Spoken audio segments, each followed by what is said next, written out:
आदाब, मैं हूं मुस्तफ़ा खान एडवोकेट। और जैसा कि आपको सभी को पता है, पूरे देश में एसआईआर का काम शुरू है। बहुत से लोग कंफ्यूज है, एसआईआर का फॉर्म क्या है, क्या इसके फायदे हैं, एसआईआर का फॉर्म हम कैसे भरेंगे।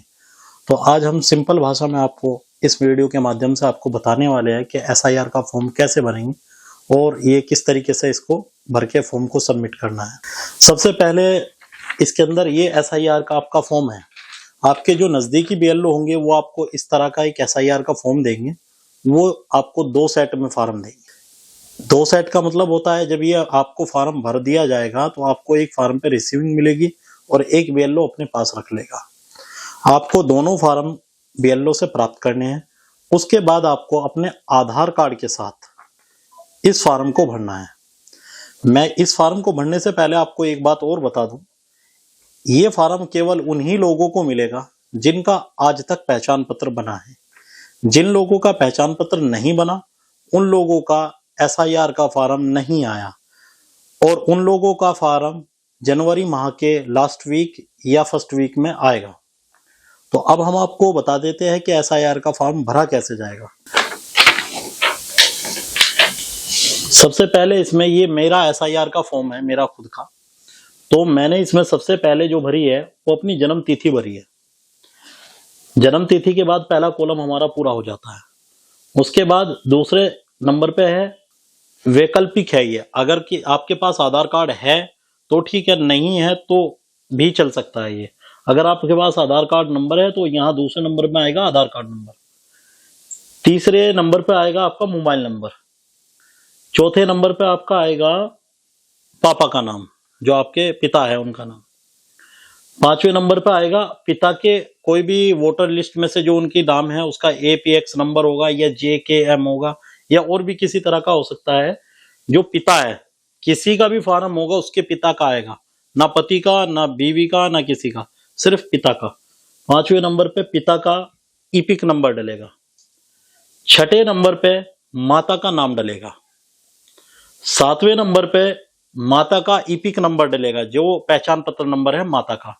अगर नहीं है माता और पिता का तो नहीं डलेगा। ये वैकल्पिक है, इनको आप भर भी सकते हैं, नहीं भी भर सकते।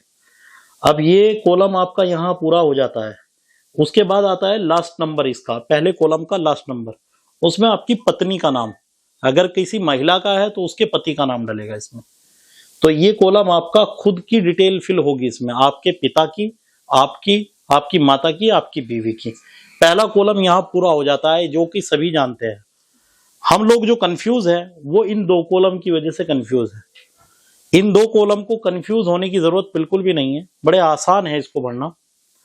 2003 की वोटर लिस्ट में जो बच्चे बालिग थे, मान लो मैं 2003 की वोटर लिस्ट में मैं बालिग नहीं था, मेरा नाम 2003 की वोटर लिस्ट में नहीं है।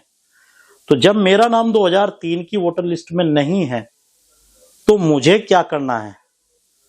मुझे सबसे पहले, अगर मेरा नाम 2003 की वोटर लिस्ट में नहीं है तो मुझे ये वाला कॉलम भरना है। कॉलम नंबर मेरे बिल्कुल उसके नीचे सामने वाला, ये कॉलम भरना है। इस कॉलम में भरने के लिए हमें करना क्या होगा? इस कॉलम में हमारे परिवार में से जो भी 2003 की वोटर लिस्ट में शामिल था, मेरे माता, मेरे पिता, मेरे भाई, मेरी बहन या मेरे चाचा चाची, मेरे दादा दादी, नाना नानी, XYZ, जो भी हमारे परिवार में से 2003 की वोटर लिस्ट में शामिल था, उस वोटर लिस्ट को हमें उठानी है और उसके आधार पर हमें ये कॉलम नंबर 2 भरना है, नीचे का बिल्कुल। जैसे मेरे पिता 2003 में वोटर लिस्ट में शामिल थे, तो मैं अपने पिता का इसमें आपका ब्यौरा भर के दिखाऊंगा, जो मैंने पहले भी फिल कर रखा है। ये मेरे पिता का नाम है रियाज अहमद। मेरे पिता 2003 की वोटर लिस्ट में थे तो मैंने उनका यहाँ पहले नंबर पर नाम डाल दिया। दूसरे नंबर पे आता है कि इनका यदि ईपिक नंबर है उस टाइम का, तो इनका ईपिक नंबर या इस टाइम का कोई सा भी इनका पहचान पत्र नंबर है तो डाल दो। मैंने ये इनका पहचान पत्र नंबर भी डाल दिया है। तीसरे नंबर पे आ जाता है, जो कि बहुत लोग कंफ्यूज है, संबंधी का नाम। ये जो संबंधी का नाम है, ये इस कॉलम से कोई मतलब नहीं है इसका। क्योंकि हम जो फिल कर रहे हैं वो अपने पापा की डिटेल फिल कर रहे हैं। जब हम अपने पापा की वो डिटेल फिल कर रहे हैं इसके अंदर, तो हमें संबंधी का नाम भी उन्हीं के फादर का नाम डालना होगा। जैसे मेरे पिता का नाम मैंने यहाँ डाला, उनका ईपिक नंबर डाला। अब संबंधी के नाम में मैंने उनके पिता का नाम यानी मेरे दादा का नाम ये डाल दिया। यहां तक कॉलम कंप्लीट हो जाता है। जिसका रेफरेंस हम इसमें फॉर्म में दे रहे हैं उसका फॉर्म यहां पर आके पूरा फिल फाइनल हो जाता है। उसके बाद से एक कॉलम है इसमें संबंध। ये जो संबंध है ये इस आदमी से है जिसका फॉर्म भर रहे हैं। इस आदमी का जिसकी साथ हमने फिल करी है इसके साथ क्या संबंध है। तो मैंने इस आदमी का यानी कि मैंने ये फॉर्म फिल करा है। उसके बाद मैंने अपने पिता की डिटेल डाली है। अब मेरे से संबंध पूछ लिया है तो जिसकी मैंने डिटेल डाली है वो मेरा क्या लगता है, पिता। तो मैंने यहां उसका संबंध भर दिया है पिता। किसी अगर भाई है तो भाई भरा जाएगा, भाई की वोटर लिस्ट का नाम डाल रहे हैं। माता है तो माता का नाम डाले जाएगा इसमें, और सिस्टर है तो सिस्टर का, जो भी 2003 में आपकी वोटर लिस्ट के साथ नाम है उसका आप किसके साथ संबंध डाला जाएगा। उसके बाद ये कॉलम यहाँ पर पूरा होने के बाद ये पूछता है जिला हमें इसके अंदर वो फिल करना है जो 2003 की वोटर लिस्ट में उस वक्त आपका जिला था। तो हमारा जो जिला था वो मैंने इसमें फिल किया है। 2003 की वोटर लिस्ट में मेरे पिता का जो हम फिल कर रहे हैं उसमें बागपत जिला था, तो मैंने बागपत फिल करा है। बागपत कहाँ पड़ता है, कौन से राज्य में पड़ता है, इसके बाद ये कॉलम हमें फिल करना है उत्तर प्रदेश। अगर आपका राज्य कोई और है तो आपको उसी राज्य को डालना पड़ेगा। उसके बाद नंबर आ जाता है ये लास्ट वाला, आपकी विधानसभा कौन सी थी। तो जो मेरे पापा की विधानसभा है, क्योंकि मैंने अपने पापा की डिटेल भर रहा हूँ यहाँ पर 2003 की, तो उस वक्त मेरे पापा की जो विधानसभा थी वो थी बरनावा। मैंने बरनावा विधानसभा फिल किया। अब ये 3 कॉलम और आ जाते हैं लास्ट में, 1 2 3। इन कॉलम में हमें क्या करना है, इस कॉलम में जो बरनावा का विधानसभा क्षेत्र की संख्या, जो भी आपके विधानसभा थी, जैसे अभी किसी की विधानसभा 2 है, किसी की विधानसभा 3 है, किसी की 4 है, किसी की 282 है, किसी की 53 है, किसी की 54 है, जो भी विधानसभा आपकी होगी आपकी वोटर लिस्ट पे पड़ी होगी 2003 की वोटर लिस्ट पे, आपको वो विधानसभा क्षेत्र जो जितना संख्या है उसका विधानसभा नंबर हमें यहाँ फिल करना है।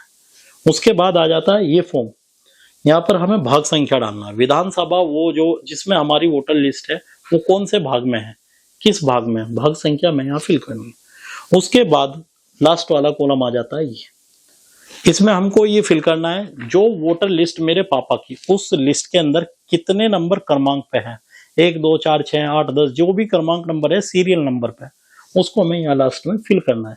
जैसे इसमें है मेरे पिता की 151 पे, जो सीरियल नंबर है वो 151 पे है, तो मैंने ये फिल कर दिया। इस तरीके से ये पूरा फॉर्म हमारा बिल्कुल फिलअप हो जाता है, ये बिल्कुल कंप्लीट हो जाता है।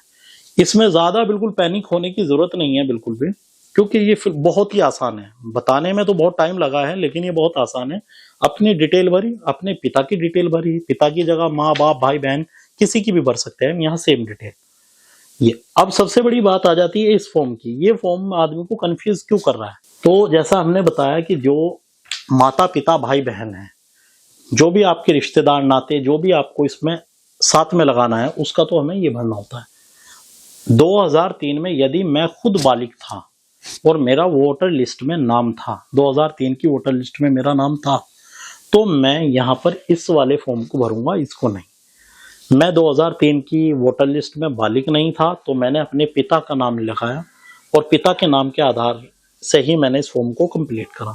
लेकिन अगर मैं बालिग होता, उस वक्त मेरी वोट बनी होती, तो मैं इस वाले फॉर्म को ना भरता, इस वाले हिस्से को, मुझे फिर ये वाला हिस्सा भरना होता। इस हिस्से में भी हमें सेम ऐसे ही भरना होता है। अगर मेरा नाम 2003 की वोटर लिस्ट में होता तो मुझे यहाँ भी फिल करना होता अपना नाम, एड्रेस और मेरा पहचान पत्र नंबर, मेरा जिला, मेरा ईपिक नंबर, ये सारी चीजें मुझे इसमें फिल करनी होती। जो जो मैंने इसमें विधानसभा क्षेत्र जो भी हमारी लगती है वही सीरियल नंबर, वो सारी चीजें मुझे ये फिल करनी होती। तो इस तरह हम इस फॉर्म को अपने को आसानी से भर सकते हैं। इसी फॉर्म के साथ साथ एक फॉर्म आ जाता है इसमें महिलाओं का। महिलाओं के लिए बहुत आदमी कंफ्यूज है कि महिलाओं का फॉर्म हम कैसे भरें।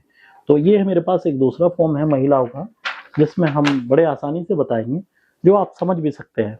जिस महिला का ये फॉर्म होगा, जिसका भी महिलाओं का ये फॉर्म होगा, उसके साथ आपको सबसे पहले डिटेल आपकी अपने नाम के साथ साथ अपनी date of birth, mobile number, Aadhaar number और अपने पिता का नाम, माता का नाम, उनका अगर वोटर लिस्ट में वोटर आईडी कार्ड है तो उनका नंबर ये डालना है। इनका ये फॉर्म कंप्लीट हो जाता है। उसके बाद यहाँ पर जो फॉर्म आ जाता है, फिर ये दोनों फॉर्म आ जाते हैं सेम। अगर इनका वोटर लिस्ट में जो महिला है, इनका खुद का नाम था 2003 की लिस्ट में, तो फिर से याद रखना हम फॉर्म को ऐसे भरेंगे, तिरछा ये भरने के बाद हम ये भरेंगे, इसको छोड़ देंगे। और अगर इनका नाम 2003 की लिस्ट में नहीं था, चाहे कहीं भी हो पूरे भारत में, कहीं भी वोटर लिस्ट में नाम हो इनका 2003 की लिस्ट में, तो हम ये वाला फॉर्म भरेंगे। और अगर इनका नाम खुद का नहीं था तो हम यहाँ फॉर्म जो रिश्ते नाते जो हमें इसके साथ अटैच करना वो भरेंगे, पति का, पिता का, या भाई का, बहन का, माता का। एक बात और याद रखना, अगर आपका 2003 में वोटर लिस्ट में आपका नाम खुद का था तो हमने ये फॉर्म भरा, और अगर नहीं था और आपके पति का था 2003 की लिस्ट में, तो हम फिर भी ये फॉर्म नहीं भरेंगे, फिर भी हमें ये वाला भरना पड़ेगा। क्योंकि ये वाला जो कॉलम है, ये कॉलम सिर्फ अपने लिए ही भरा जाएगा, बाकी किसी के लिए नहीं भरा जाएगा। कोई लोग क्या करते हैं कि इस कॉलम को अपने पति का, जो महिलाओं के साथ है, महिला का फार्म होता है, महिला के फार्म के साथ साथ अपने पति का कॉलम ये वाला भर लेती है। वो नहीं करना है, ये वाला कॉलम अपने कॉलम के साथ ही भरा जाएगा, अन्यथा नहीं। अदरवाइज आपका अगर कोई और किसी का भी आप इसमें वोटर आईडी का लगा रहे हैं साथ में, तो आपका यही फॉर्म भरा जाएगा। तो इसी के साथ मैंने, आई होप, मुझे उम्मीद है कि मैंने आपको ये फॉर्म बताया है, तो आप इसके आधार पर फॉर्म भर सकते हैं।